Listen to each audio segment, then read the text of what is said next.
ಶ್ರೀಂ ಶ್ರೀಂ ಶ್ರೀಂ ಅನ್ನೋ ಮಂತ್ರವನ್ನ ಜಪಿಸುವುದರ ಜೊತೆಗೆ ಒಂದು ಗುಲಾಬಿ ಹೂವನ್ನ ನೀವು ಕೈಯಲ್ಲಿಟ್ಕೊಂಡು ಸಂಕಲ್ಪವನ್ನ ಮಾಡಿ, ಮಹಾಲಕ್ಷ್ಮಿ ಅಷ್ಟ ದಿಕ್ಕುಗಳಿಂದನೂ ನಮಗೆ ಹಣದ ಹರಿವಾಗಬೇಕು, ನೀನು ನನಗೆ ಕೊಡ್ತೀಯ ಅಮ್ಮ, ದಯವಿಟ್ಟು ನನಗೆ ನಾನು ಕೇಳಿರುವಷ್ಟು ಹಣವನ್ನ ನೀಡಮ್ಮ, ಹಾಗೆ ಆಯುರ ಆರೋಗ್ಯ ಐಶ್ವರ್ಯ ಧನ ಕನಕ ವಸ್ತು ವಾಹನಾದಿಗಳನ್ನೂ ನೀಡಮ್ಮ ಅಂತ ಗುಲಾಬಿ ಹೂವನ್ನ ಕೈಯಲ್ಲಿಟ್ಕೊಂಡು ಅದಕ್ಕೆ 9 ಕರ್ಪೂರವನ್ನ, ಭೀಮಸೇನಿ ಕರ್ಪೂರ ಅಂತೀವಲ್ಲ, 9 ಕರ್ಪೂರವನ್ನ ಗುಲಾಬಿ ಹೂವಿನ ಮೇಲಿಟ್ಟು ಆ ಗುಲಾಬಿ ಹೂವಿಗೆ ನೀವು ಕರ್ಪೂರವನ್ನ ಹಚ್ಚಿದಾಗ ಗುಲಾಬಿ ಹೂ ಹೇಗೆ ಉರಿಯುತ್ತೋ ಹಾಗೆ ನಿಮ್ಮ ಕಷ್ಟ ದಾರಿದ್ರ್ಯಗಳೆಲ್ಲವೂ ಉರಿದು ಹೋಗೋದ್ರ ಜೊತೆಗೆ ಮಹಾಲಕ್ಷ್ಮಿ ಪ್ರಸನ್ನಲಾಗ್ತಾಳೆ, ಹಾಗೇನೆ ಮಹಾಲಕ್ಷ್ಮಿ ಸಂತೃಪ್ತಿಯೂ ಆಗ್ತಾಳೆ.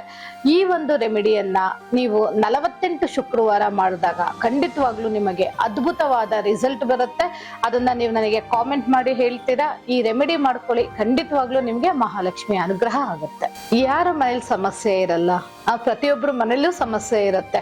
ಅದರಲ್ಲೂ ಹಣದ ಸಮಸ್ಯೆ ಅಂತೂ ಯೂನಿವರ್ಸಲ್ ಆಗಿ ಎಲ್ರೂ ಮನೆಯಲ್ಲೂ ಇರುತ್ತೆ.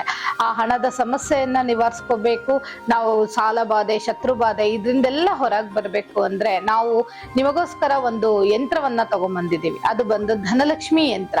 ಈ ಧನಲಕ್ಷ್ಮಿ ಯಂತ್ರದಿಂದ, ಈ ಧನಲಕ್ಷ್ಮಿ ಯಂತ್ರ ನಿಮಗೆ ಎಲ್ಲ ಕಷ್ಟಗಳನ್ನ ನಿವಾರಣೆ ಮಾಡಿ, ಸಾಲ ಬಾಧೆ ರೋಗ ಬಾಧೆ ಶತ್ರು ಬಾಧೆ ಎಲ್ಲವನ್ನೂ ನಿವಾರಣೆ ಮಾಡಿ ನಿಮ್ಮ ಮನೆಯಲ್ಲಿ ಅಷ್ಟ ದಿಕ್ಕುಗಳಿಂದನೂ ಹಣದ ಹರಿವು ಶುರುವಾಗಿ ಹೊಸ ಹೊಸ ಅವಕಾಶಗಳು ಹುಡುಕಿಕೊಂಡು ಬಂದು ಸರ್ವ ಸುಖಗಳು ನಿಮ್ಗೆ ಪ್ರಾಪ್ತಿಯಾಗೋ ಹಾಗೆ ಮಾಡುತ್ತೆ.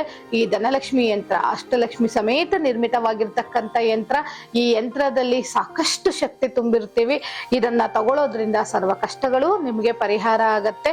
ಈ ಯಂತ್ರ ಬೇಕಾದಲ್ಲಿ ಕೆಳಗಡೆ ನಾನು ನನ್ನ ಮೊಬೈಲ್ ನಂಬರ್ನ ಕೊಟ್ಟಿದ್ದೀನಿ, ದಯವಿಟ್ಟು ಕಾಲ್ ಮಾಡಿ ಬುಕ್ ಮಾಡ್ಕೊಳ್ಳಿ. ಈ ಯಂತ್ರವನ್ನ ಮನೇಲಿ ಬರ್ಮಾಡಿಸ್ಕೊಂಡು ಸುಖ ಸಮೃದ್ಧಿಯನ್ನ ಪಡೆಯಿರಿ.